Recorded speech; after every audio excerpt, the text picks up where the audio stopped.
Hey there, and welcome into another episode of The Catch here at Las Vegas Ballpark. I'm your host, Matt Neverett. Today we have an interview with our special events manager, Jenna Potter, talk about some of the ways that Las Vegas Ballpark has been used during the 2020 season and upcoming to the 2021 season. We've got some MLB news, some MVP race updates, as well as a playoff postseason look as of right now. All that and more coming up. Don't go anywhere. This is The Catch at Las Vegas Ballpark.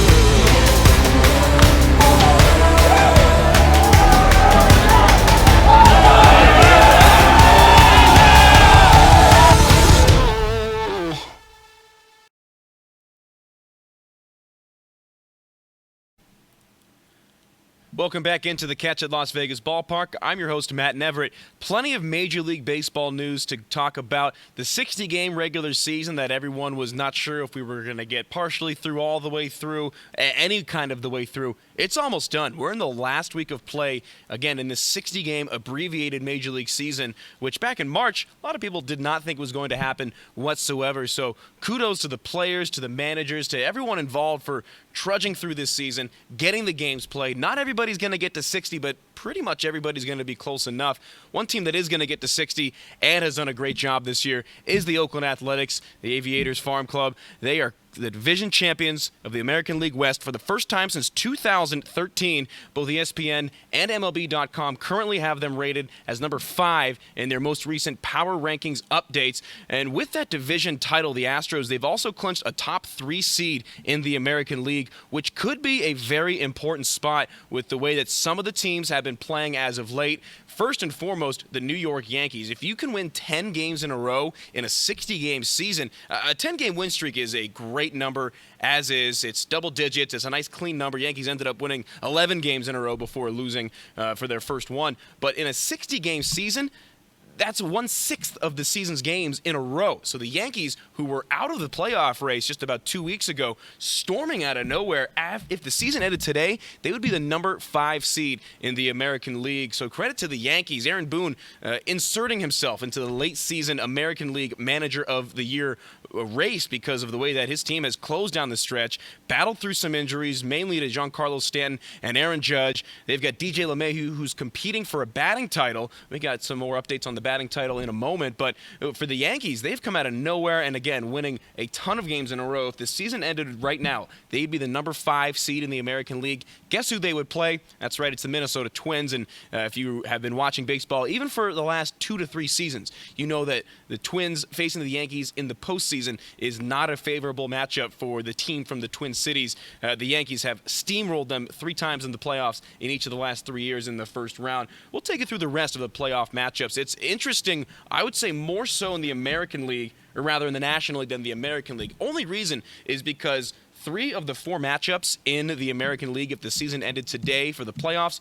would be between divisional teams. Right now, the Rays are the number 1 best team in the American League. They've already clinched a playoff berth. If the season ended right now, they would be taking on the Toronto Blue Jays, the number 8 team, or do we call them the Buffalo Blue Jays? The Blue Jays, another team that's fought through a lot of adversity this season. They didn't know where they'd be playing their home games at the beginning of this season. Buffalo opened up, and they have done a good enough job to this point, clinging to that 8 seed right now in the American League. The 2-7 matchup is another divisional matchup, this one in the American League Central. The upstart Chicago White Sox, who have the American League Manager of the Year, in my opinion, in Rick Renteria. I think that's a shoo-in for Rick to win the award with the White Sox and how they've played. They would be taking on the Indians, which you hear 2-7 in other sports, and even in baseball in different years, you hear that 2-7 matchup. You assume it might be a blowout, but with the divisional matchups, it kind of changes things, especially with how proficient the Indians are, with how good their pitching is, even without Mike Clevenger. That's a team that is dangerous.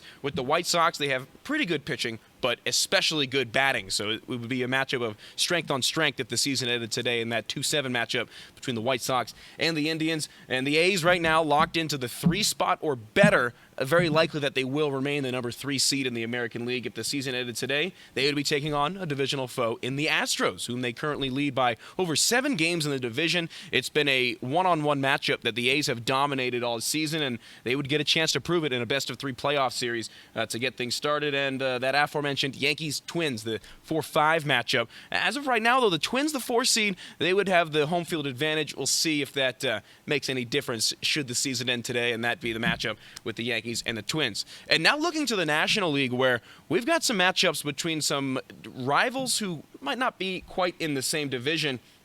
The 1-8 matchup, I think, is one that could be very, very intriguing as a first-round matchup. As of right now, it would be the Dodgers, who are already in the playoffs. They are games away, magic number in the single digits, to clinch that National League West division.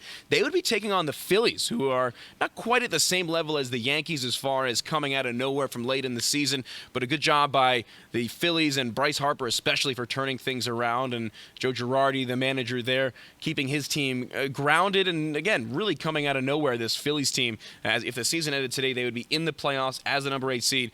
They draw a tough matchup round 1, taking on the Dodgers, who may have the best team in franchise history this year. This Dodgers team is one to behold. They've got multiple MVPs in the outfield with Bellinger and Betts in the outside looking in, I would say, for the National League MVP race, but more on that coming up.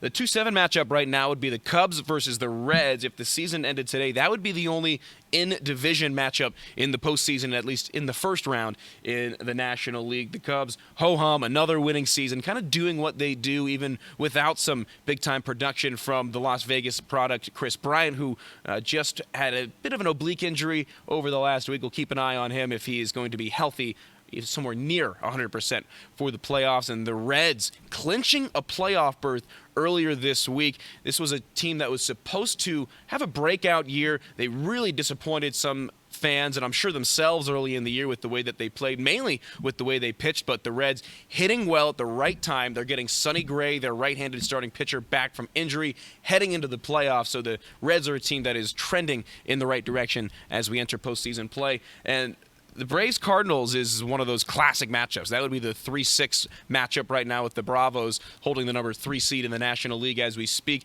That's one of those classic matchups that we've seen over the last 20 years in the playoffs with two teams that always have winning seasons. They always have good clubs, always good managers. So that one, I think, out of all the possible matchups, if the season ended today, that one may be the most intriguing from a baseball purist standpoint, especially from the old school point of view. It would be the Braves and the Cardinals right now. And I think the most intriguing matchup, as far as you never know what is going to happen. It's a team that nobody thought would be even close to this, especially given some of the events of this fun pandemic-filled 2020 season.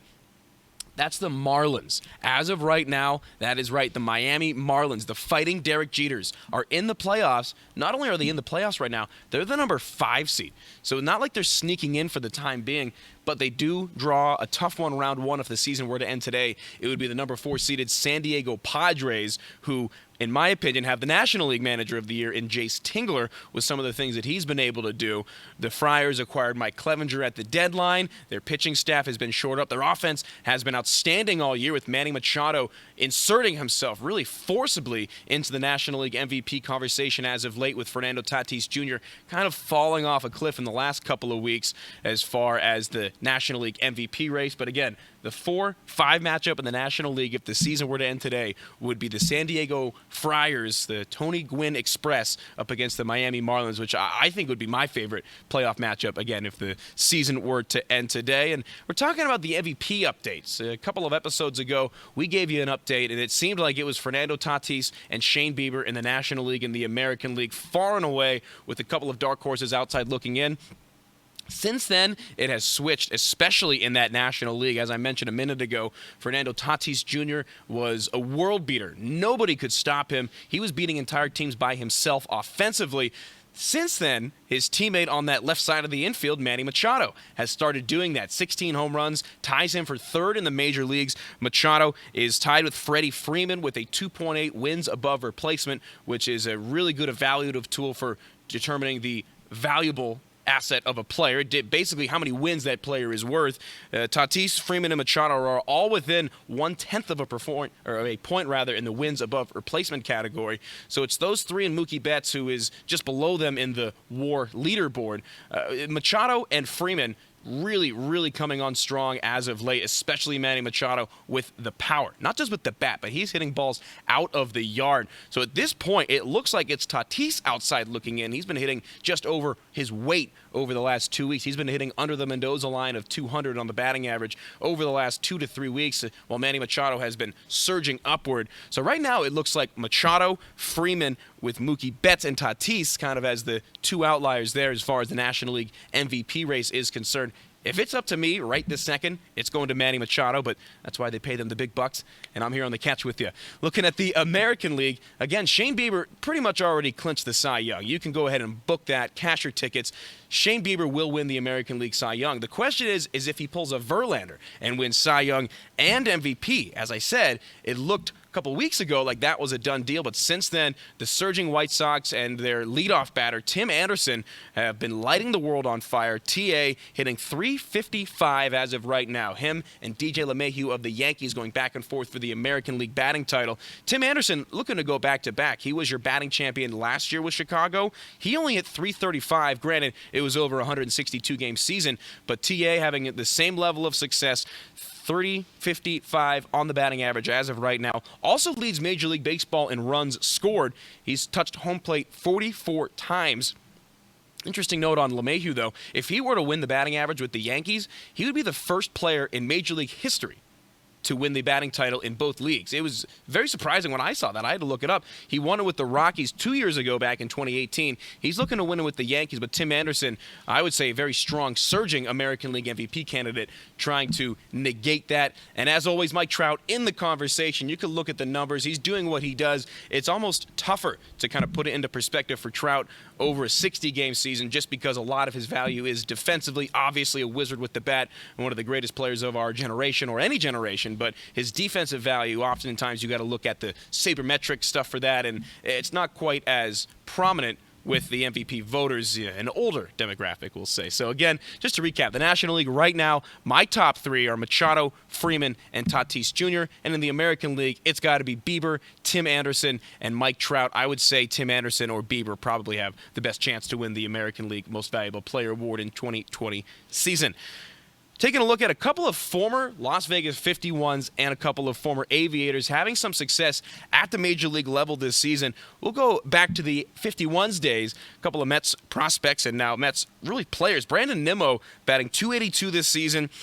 8 home runs and 18 RBIs batting out of the leadoff spot. He's done a great job this year. He's got a walk-off home run against the hated Philadelphia Phillies. Brandon Nimmo was a former top prospect, a guy that was supposed to really come out of his shell and is starting to over the last couple seasons, and a guy who fits that mold even more so. Another top prospect, slow start to his Major League career, but has done an outstanding job this year, really doing what he was supposed to do consistently. That's Dom Smith. Dominic Smith hitting .323 this year with 9 bombs, 41 RBIs this year, which is near the Major League lead for, like I said, a guy who was a former top prospect. A lot of hype coming out of Las Vegas, and a lot of hype once he got to the big leagues, and maybe didn't quite perform the way that he had expected to right away, but just give it a couple years, get those at-bats under you. And Dom Smith, again, .323 with 41 RBIs, and we're just over 50 games into a season. Dom already having a great year. He's one of those guys. There's a handful of guys in the big leagues this year where you would love to see their numbers that they are currently performing extrapolated out over a 162-game season. Dom Smith, a guy who we would love to see his year-end numbers given a full 162-game season. And a couple of Aviators, a couple of guys who played right here at Las Vegas Ballpark last year. Sean Murphy at the big leagues with the Athletics, hitting .238, serving as the catcher, 6 bombs, 13 RBIs. He's doing a great job as a signal caller behind the plate. He was always known more so for his defensive prowess. Had a great offensive year last year here in Las Vegas, but with the way that the ball flies out of Las Vegas Ballpark and the Pacific Coast League in general, those offensive numbers are always going to be there. But for Sean Murphy, a couple of big home runs. I mentioned 6 on the year, including a big-time 464-foot Yabo shot, 112 miles an hour off the bat. He's known more for the defense. He can handle the stick as well, as you can certainly see. And Jonah Heim, batting .267, still looking for that first big league home run, made his major league debut on August 25th, got his first base hit against the Texas Rangers, also recorded his first RBI. So for Heim and Murphy, a couple of 2019 Aviators, getting up to the big leagues this year, and congrats to Jonah Heim, who has made his big league debut within the last month. That was one that we had highlighted here on The Catch at Las Vegas Ballpark in one of our prior episodes. And finally, we would be remiss if we did not congratulate and say how excited we were for Baltimore Oriole Trey Mancini, before the season diagnosed with stage 3 colon cancer. Thoughts and prayers went out to him before this season, and got some great news that he's been sent home from the hospital after 6 months of some really intensive chemotherapy, again for stage 3 colon cancer. He's not quite out of the woods yet, but great news to hear that Trey Mancini has been sent home after 6 months in the hospital. We wish him all the best in his recovery and eventual return to baseball. When we return, very special sit-down interview with our special events coordinator, Jenna Potter, talk about all the many ways that Las Vegas Ballpark was used during this interesting 2020 summer. Don't go anywhere. This is The Catch at Las Vegas Ballpark.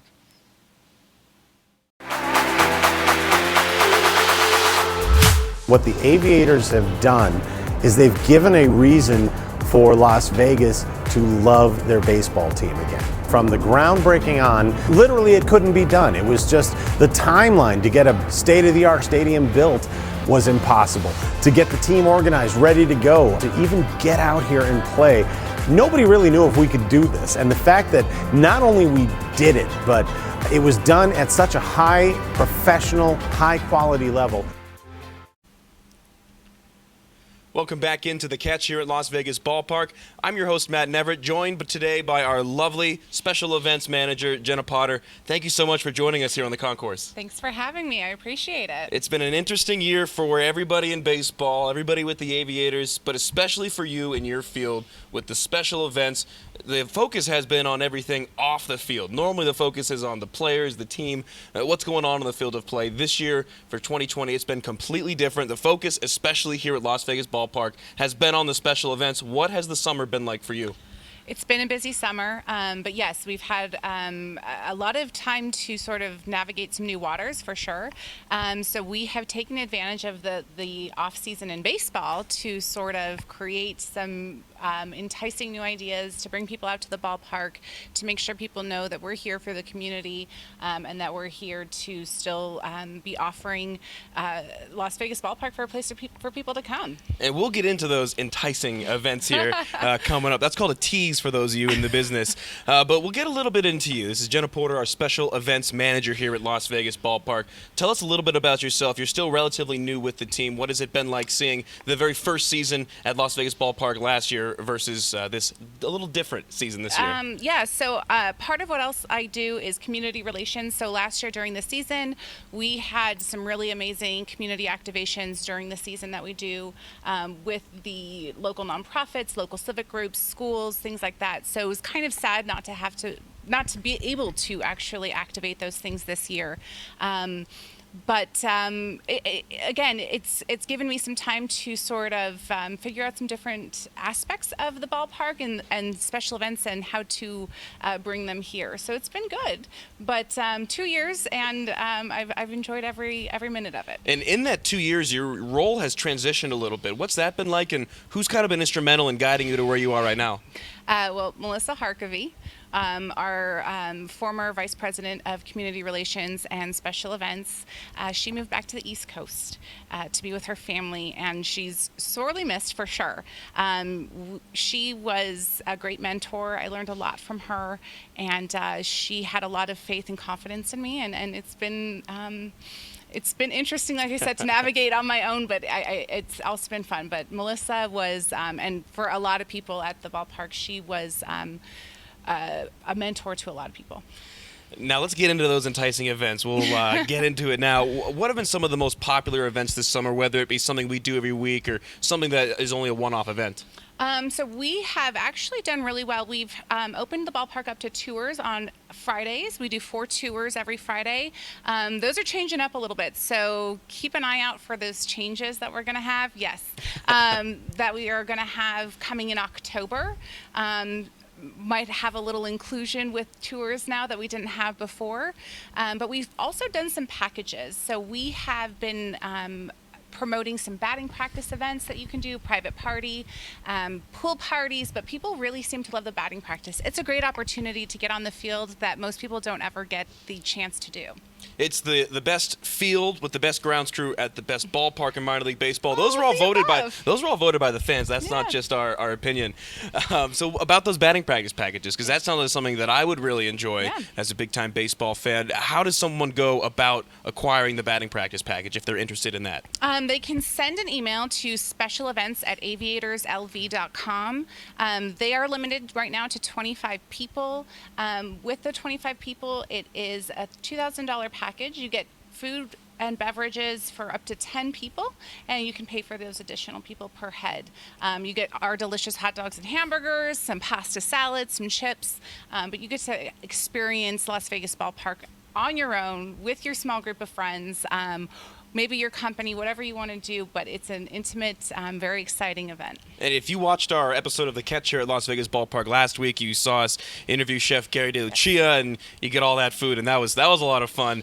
You had a lot to live up to this week, but you definitely have, because that last one was definitely hungry. It's hard to follow. The process for getting the batting practice package, does that differ from any other packages that anyone can get? No, generally it's just a matter of inquiring with the special events department.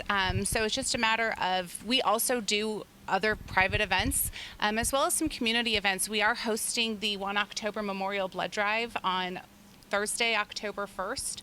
That is by appointment only, but we do anticipate seeing a lot of donors come out and donate blood for that event. Again, it's just a community event that we want to show that we are here for everyone in Las Vegas, especially those that were affected by 1 October.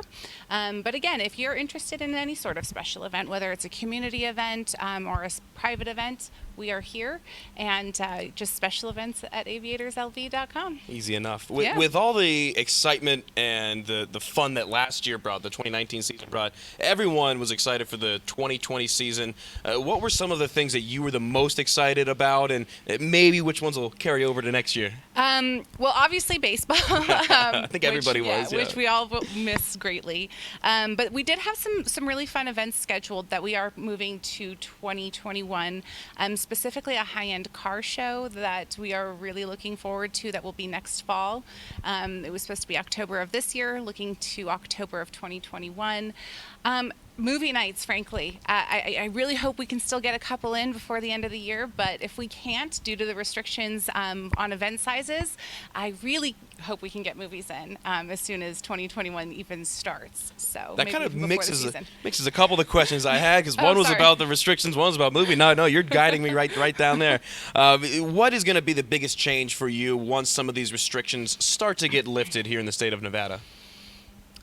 Biggest change is just going to be able to bring more people to the ballpark and hopefully bring in some larger events. We have a great, gorgeous outdoor venue that we really haven't been able to use to its fullest extent.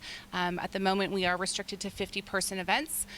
So if we are able to get any sort of ease on those restrictions, we will do what we can to bring in as many people as possible. So, looking forward to 2021 here. Yeah. What does an average game day look like for you? You've had plenty of experience on the non-game day side with this summer. So what does an average game day look like for you once there is baseball back here at Las Vegas Ballpark? A game day for me can be anything from just 9 to 5 and then I'm out of here, or if we do have a community activation, it's essentially bringing in that partner, getting them set up in whatever sort of capacity we have arranged for them, which is generally maybe a concourse table or something like that, making sure their messaging is ready to go up to the game entertainment department so that it's up on the scoreboard, so that there's PA announcements. So it depends on really what we've got going on.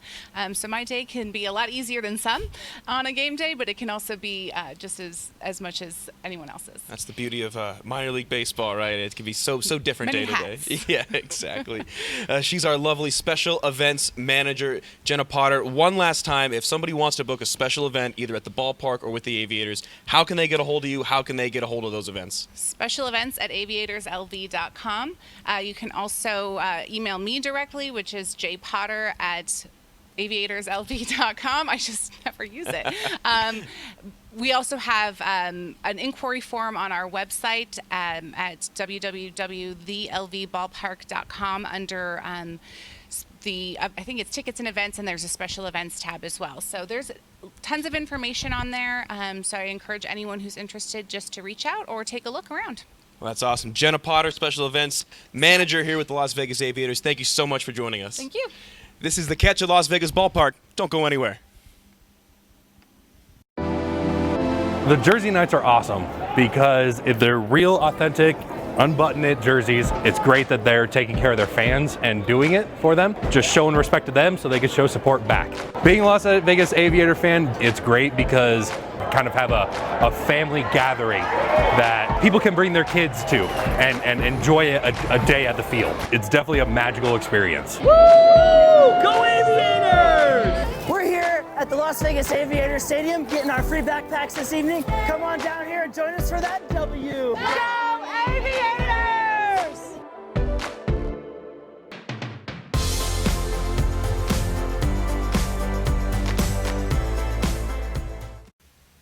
During these trying times, the Las Vegas Aviators team store is open Wednesdays through Saturdays from 11 to 4. It's your premier destination for Aviators masks, hats, jerseys, and more. Also available online at aviators.milbstore.com.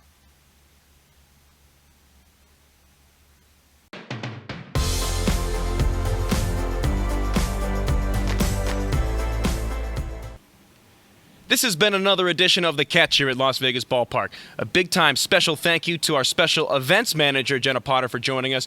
Don't forget about our 1 October blood drive sponsored by our friends at Vitalent. For more information, visit bloodheroes.com and use the sponsor code LVBaseball when you sign up. You can also check it out on our website at aviatorslv.com. This has been The Catch at Las Vegas Ballpark. I'm Matt Neverett.